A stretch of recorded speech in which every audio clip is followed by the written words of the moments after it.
Hey guys, I like to do videos from time to time when I find fascinating with history, but it's also a very sad story at the same time when things fall apart with poor communication or negligence. Not people, I don't think, purposely trying to do things, but some may be saving money, doing things that could hurt others, or some just not basically doing their job. One of the greatest, as a matter of fact, they still think it's one of the world's greatest industrial accidents was the Bhopal disaster. Bhopal's in, they say India, and what was going on there was a Union Carbide plant. It was a pesticide plant, and it previously had in the mid 70s had some complaints. Now, like I believe in 1976 or whatever, kind of fell on deaf ears with the management. They even had an accident in 1981 where one of the workers pulled his mask off and there was phosgene, and it killed him within 72 hours.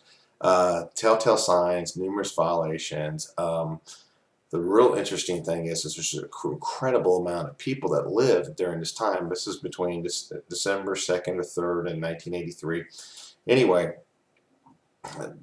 it let off gas, and everybody was either sleeping or it was just kind of an off hour. No one's really sure when the most effective. But this is what happened is that a large gas of methyl isocyanate went across, like that. It affected 500,000 people. They, as a matter of fact, they had over 500,000 injuries.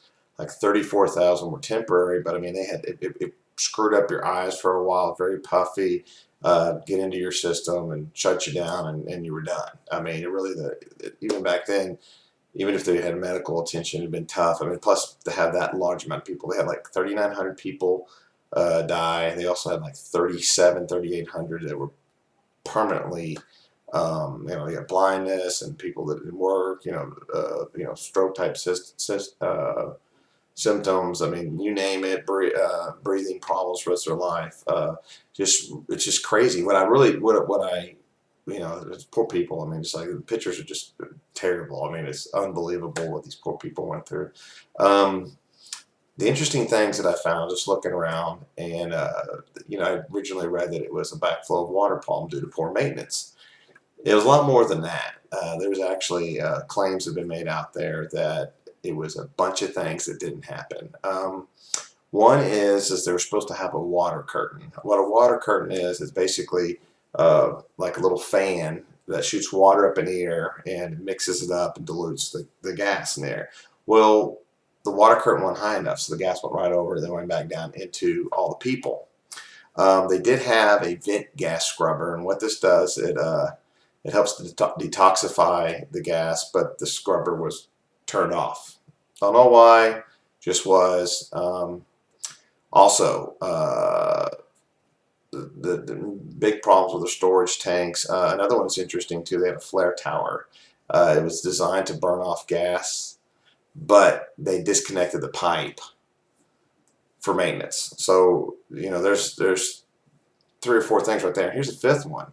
They had a refrigeration system. The Freon was supposed to cool the liquid for the MIC, which is the methyl isocyanate, and it was shut down in June of 1984 for about 6 months before. They were actually trying to save money, and they were having a problem having Freon shipped to the plant. So it was a multitude of things. It was, like I said, just a terrible, terrible, terrible disaster. I mean, just rocked the entire country and the world. I mean, it was just a terrible accident. And it's interesting enough is there was multiple suits that went on. I believe that the Carbide had to pay out, or the owner of that had a 49% stake, and it paid out like $470 million, which is like $910 million nowadays in our money. Also, they imprisoned 7 executives, and especially the chairman in it. And there's actually an 8th person, but that person died before they could be set for a sentencing. Anyway, so I think I only got a couple years. I mean, like I said again, I don't think anybody meant to do anything bad. Sometimes people, like I said, just try to save money. They don't do their job good. Don't have adequate training. This is no one knows. We weren't there, so. Anyway, it's a terrible tragedy, and it's something to learn from. And we still have gas leaks from time to time around the world. What preventive maintenance, whatever, communication with people, whatever warning signs when people ask, hey, there's a problem there. Anyway, it's just another disaster that it interests me, the history of how this happened and why it didn't need to happen. But anyway, just want to talk about it, share a video with you. Thank you.